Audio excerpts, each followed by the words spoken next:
نحمده ونصلي على رسوله الكريم أما بعد فأعوذ بالله من الشيطان الرجيم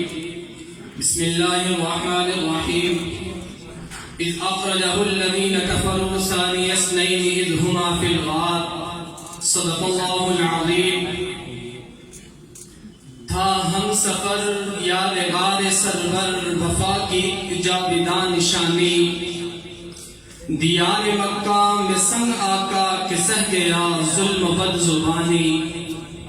انتہائی واجب الاحترام میرے قابل صد احترام معزز علماء کرام اور پلہ انصاف کے تھامے ہوئے منصفین حضرات،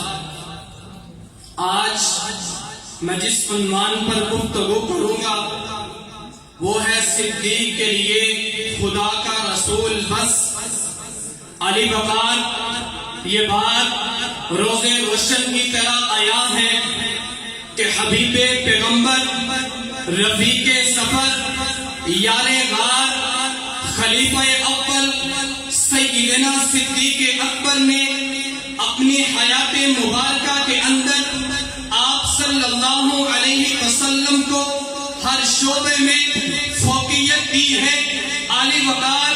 انسان کو زیادہ محبت اپنی جان سے ہوتی ہے،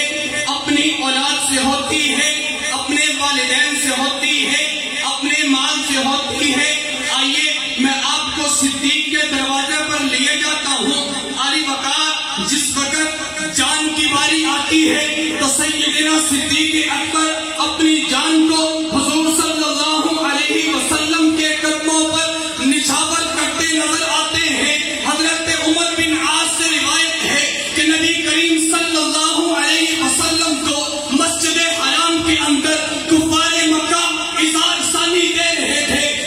کفار مکہ آپ صلی اللہ علیہ وسلم کو تانے دے رہے تھے۔ اس وقت سیدنا صدیق اکبر نے اپنی جان کی پرواہ نہ کرتے ہوئے آپ صلی اللہ علیہ وسلم کا دفاع کیا، یہاں تک کہ لہو کی ندیوں میں غوطہ زن ہو گئے، لیکن اس کے باوجود آمینہ کے لال عبداللہ کے لگتے جگر، ساقی کوثر، شافی محشر، جانے جہاں، محبوب خدا، محمد مصطفیٰ، احمد مجتبیٰ، رونق کائنات، بہار کائنات، علم کائنات، امن کائنات، محمد صلی اللہ علیہ وسلم کی جان پر آج نہیں آنے دی۔ میں اس سے پڑھ کر کہنا چاہتا ہوں، جب اولاد کی باری آتی ہے تو امام بخاری اپنی کتاب بخاری شریف کے اندر رقم قیاس ہوتے ہیں کہ سیدنا صدیق اکبر نے اپنی بیٹی کو حضور کے عقب میں دے دیا۔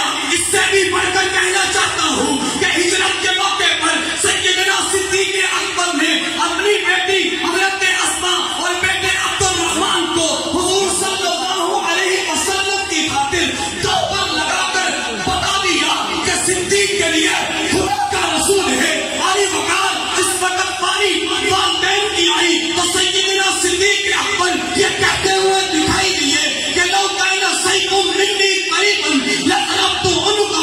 اگر میرے پاس تلوار ہوتی اپنے والد کا سر تن سے جدا کر دیتا۔ علی وقار جس وقت پانی مال کی آتی ہے، سیدنا صدیق اکبر آپ صلی اللہ علیہ وسلم کے ایک اشارے پر اپنی جان کی پرواہ نہ کرتے ہوئے آقا کے قدموں پر نچھاور کر کے بتا دیتی ہے کہ صدیق کے لیے مال و زر کی کوئی حیثیت نہیں